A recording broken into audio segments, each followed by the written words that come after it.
बार की बात है, जॉयविल नामक एक जीवंत छोटे शहर में दो भाई बहन राहुल और रिया रहते थे। राहुल, जो बड़ा भाई था, अपने शरारती प्रैंक्स और तेज बुद्धि के लिए जाना जाता था, जबकि रिया, छोटी बहन, अपनी मीठी स्वभाव और साहस के लिए जानी जाती थी।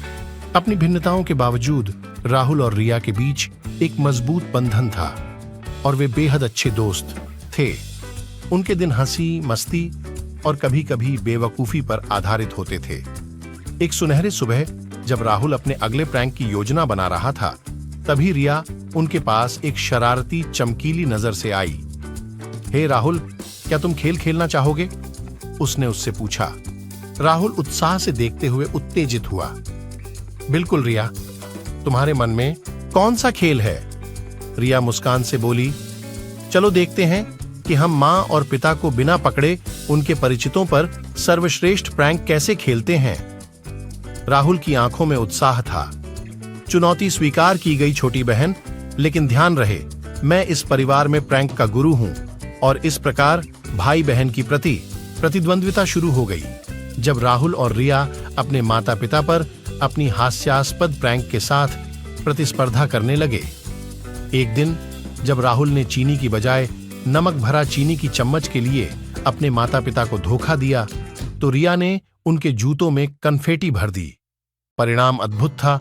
उनके माता पिता उनके तंग करने के लिए आसान शिकार हो गए और उनके साथ हंसी की, लेकिन उनका मजाक और खेल कुछ इसलिए रुक गया जब उनके माता पिता ने उन्हें एक गंभीर बातचीत के लिए बुलाया।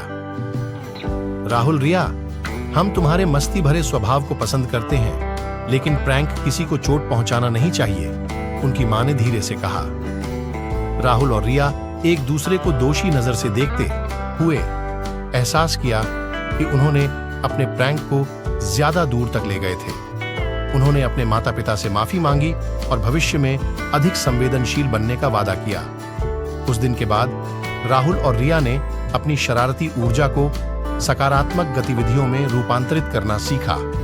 वे स्थानीय पशु आश्रय में स्वयंसेवकता करते थे, अपने पड़ोसियों की मदद करते थे और जहां भी जाते थे वहां खुशियों को फैलाते थे। उनकी नई मेहनत को कोई अनदेखा नहीं रहा और जल्द ही पूरा शहर राहुल और रिया के अच्छे कर्मों की कहानियों से गूंज रहा था।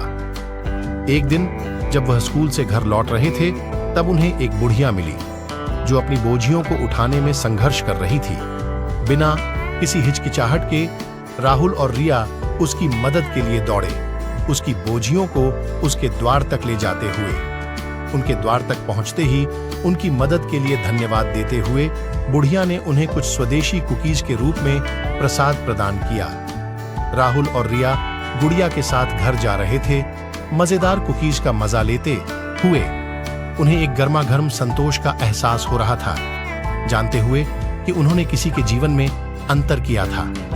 उस दिन के बाद से राहुल और रिया को नगर के अपने विशेष सुपरहीरो के रूप में माना गया, जो जहां भी जाते थे वहां खुशी और हंसी फैलाते थे। और जब वे उस रात खाना खाने के लिए बैठे, तो राहुल और रिया एक दूसरे को एक समझदार मुस्कान दे रहे थे, जानते हुए कि सच्ची खुशी केवल दूसरों की मदद करके और प्यार फैलाकर मिलती है। राहुल और रिया के प्रेरणात्मक काम और उनकी दयालुता की कहानी ने लोगों के दिलों को छू लिया और उनकी जिंदगी में नया अध्याय लिख दिया। और उसके बाद से जॉयविल के नाम वाले छोटे शहर में कोई भी कुछ कहते नहीं रहा जिसमें राहुल और रिया की कहानी न हो। इस कहानी से हमें यह सीखने को मिलता है कि सच्चे प्यार और दया की भावना हमें सभी के जीवन में मदद कर सकती है और यह हमें हमेशा दूसरों के साथ उत्कृष्ट रहने की प्रेरणा देता है। और जैसे ही सूर्य पहाड़ियों के पीछे अद्भुत संजीवनी किरणों के साथ ढलने लगा, राहुल और रिया अपने घर की ओर बढ़े, आगे के जीवन की सारी नई चुनौतियों के साथ तैयार होकर।